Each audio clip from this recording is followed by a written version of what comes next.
Welcome to VisualLearn AI, the ultimate fast track to success. In just 2 months, we'll help you unlock your potential one test at a time. With a PhD crafted curriculum, every lesson is designed for excellence. Now let's dive in and solve today's challenge together. This is question 1C from the 2023 free response questions. Now in this question, what's being asked is that even after the block of mass 3m naught is dropped onto the cart, the graph still remains the same. Why is that? So we're going to start off by writing the physics principle. The physics principle is that the system energy did not change because the block was added at the extreme point of plus L. And as I mentioned in the other video, it's really important to note that there's no work done at the maximum extension. So the spring was added at the maximum extension and no work was done on the system.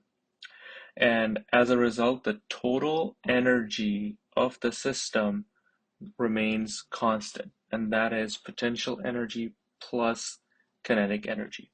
In the next part of the question, we're being asked that after the block is dropped into the cart, consider the system that consists only of the cart and the spring. On figure 4, sketch the solid line that shows the kinetic energy of the system that consists of the cart and the spring, but not the block after the block is dropped onto the cart. So we are no longer going to consider the new mass that was added, which was 3m naught, and we're only going to consider what happens to just m naught.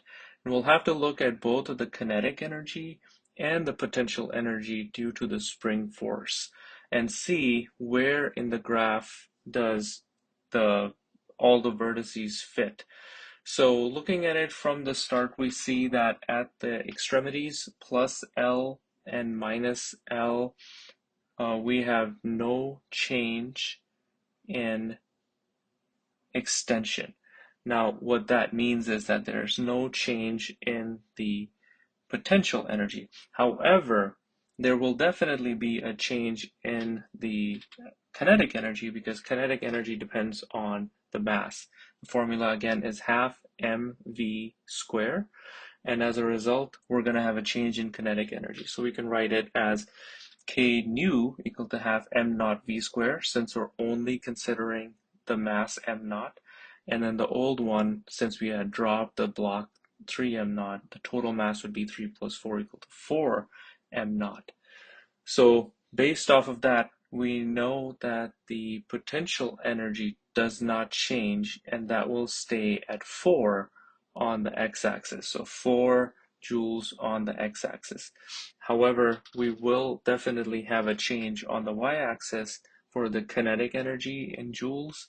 It has reduced from half 4 mv squared down to half m naught v squared.